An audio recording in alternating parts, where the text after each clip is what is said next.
經典嘅一句説話。我嗰陣係嘈到同媽咪話，我將來做乞衣都唔會教琴，好後悔，不過就冇得收翻嘅。咁我唯有就做到最好，真係為咗愛，呢個真係為了愛，咁就過嚟咁樣咯。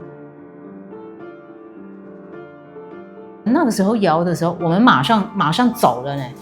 屋企擺嗰啲嘢其實都有冧晒噶啦，係咯，咁但係都唔理啦，衝咗落去，就見到前面棟樓已經冇咗啦。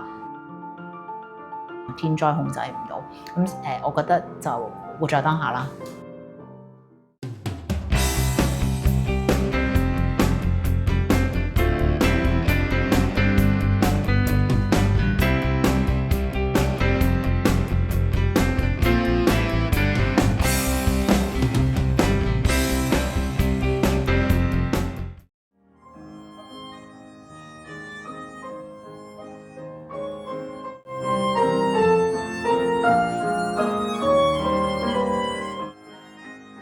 HEA 視專程嚟到花蓮聽音樂會，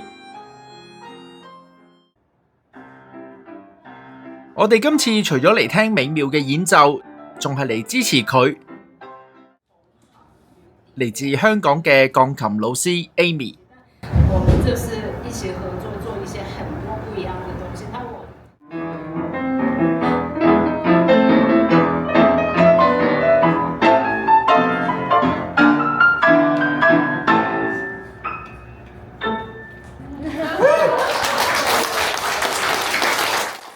你以為3個人3對手已經好難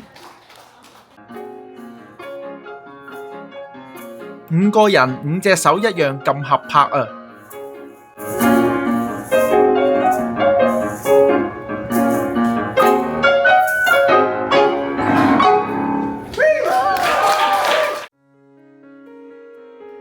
音樂會結束之後，我哋去咗 Amy 嘅鋼琴教室，揾佢同先生大根傾下偈。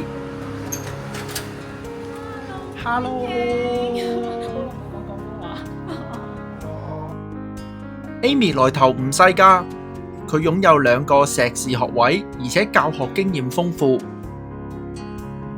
原來佢細個已經同鋼琴結下不解緣。我嗰陣第一部鋼琴就係我5歲嘅時候，咁我媽媽嗰陣就係話，因為佢見到我喺一間琴行就咚咚咚咁樣啦，撳咗幾下，佢覺得我有興趣，咁所以咧佢就買咗部鋼琴啦。到後尾有個卡關位，應該就係10歲11歲嗰陣要考嗰啲咩5級4、5級英國皇家學院嗰啲試，真係有嘈交嘅，係啦，好經典嘅一句説話。我嗰陣係嘈到同媽咪話，我將來做乞衣都唔會教琴，係啦。嗰陣係食緊飯嘅晚飯，我係我喊，係啦，好深刻。嗰陣我仲記得一家人妹妹嗰啲都喺晒度，咁正常啦，食飯咁開住個電視睇電視嗰陣。又 repeat 即係睇住嗰本簿，即係媽媽梗係會話咩老師鋼琴老師話你又彈得唔好喎，呢度又寫你唔好點啦，即係嗰啲咁樣係啦，咁就跟住好嬲嗰陣好大聲係啦，唔識啦唔識翻啦咁樣我第時我話俾你聽我乞食啊我都唔會教琴噶啦，咁樣跟住走咗。我自己呢句係記憶猶新，因為當我話要再學翻琴，再 pick up 翻呢樣嘢做我嘅叫做蘇講係而家都係終生職業。因為之前嚟台灣嘅時候有斷開冇教琴，咁就發覺係唔得㗎，即係嗰樣嘢對我嚟講好重要，即係唔係關於實力自己彈得有幾好，而係係一個互動，跟學生嗰個叫做教學相長嗰個互動係。應該我諗冇一樣嘢可以代替得到咯，係咯，咁所以呢句好後悔，不過就冇得收翻嘅，咁我唯有就做到最好。咁而家屋企人見到我喺呢度生活得咁好，佢哋都好開心。Amy 仲從事過設計同教畫，結果發現最中意嘅都係做鋼琴老師，喺香港一教就20年，直至一次花蓮之旅。喺咖啡店識咗本身係原住民嘅大根，迎來人生嘅一個轉捩點。嗰陣我嚟花蓮就係因為純粹係旅遊嘅啫，係咯。咁跟住就遇到佢嘅時候，因為拍拖啊嘛。咁嗰陣我過嚟其實好容易嘅。咁後尾就係因為有疫情啦，咁樣咁就都冇辦法見到。咁所以就驅使我真係為咗愛，呢個真係為了愛，就放棄晒香港嘅所有嘅學生，咁就過嚟咁樣咯。都唔係一見鍾情㗎，即係我突然之間翻去台北、翻香港嘅時候啊，點解會諗住呢個人嘅咧？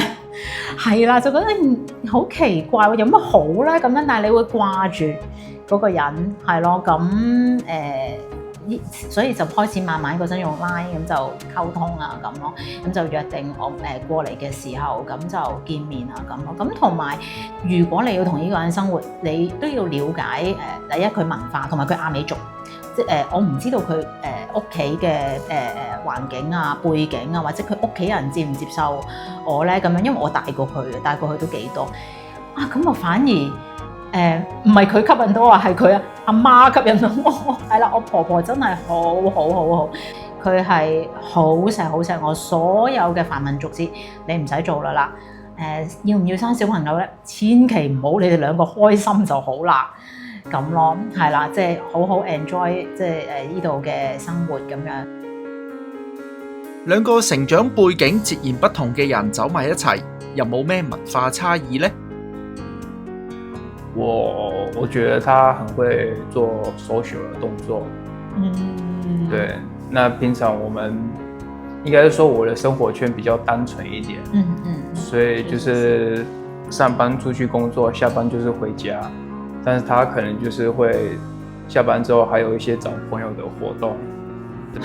活動有讓你很累。哦，好累啊！等一下你是字。對，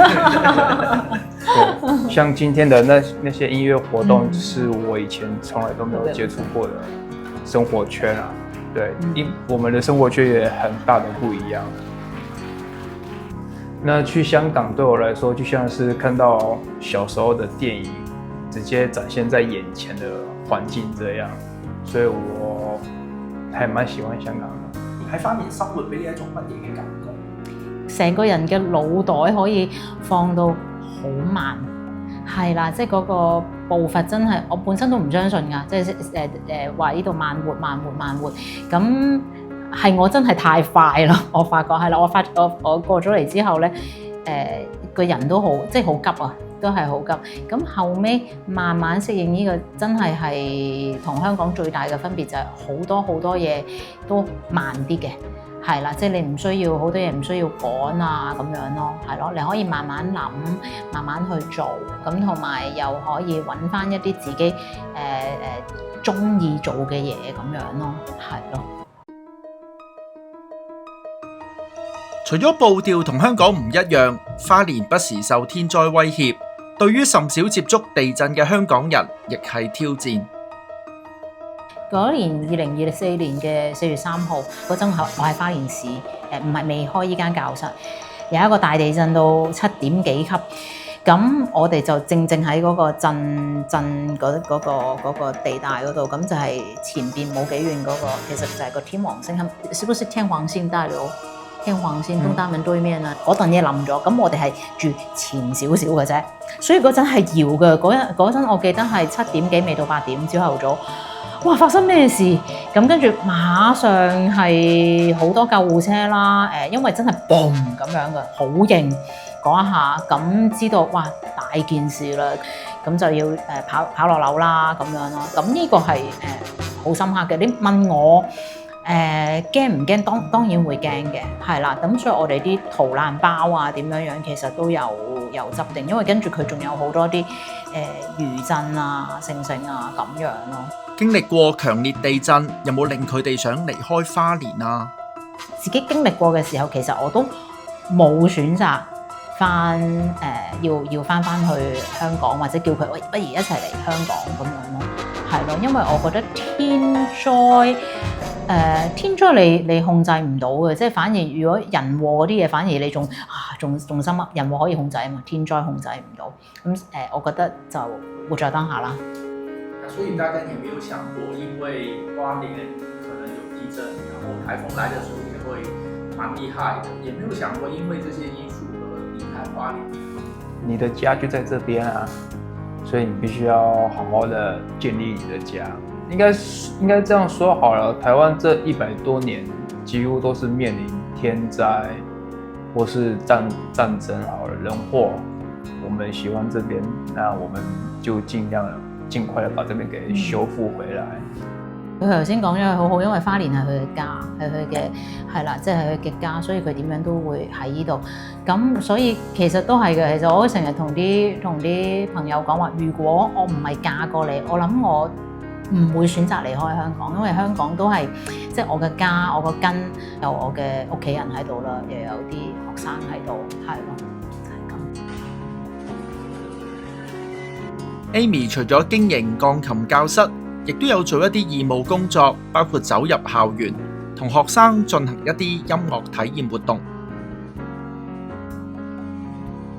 之前我哋有喺台東，我諗上年3月，我哋去咗台東一個偏鄉小學嗰度，因為偏鄉小學就變咗比較少，缺乏一啲老師嘅資源，咁我哋就去做一啲音樂嘅感官嘅多元嘅體驗課程咁樣咯。全部都原住民小朋友嚟嘅，非常之開心，係啦。咁攞到嗰個滿足感，亦都喺香港應該係從來冇試過嘅。雖然冇錢嘅，但係我哋覺得好有意義咯。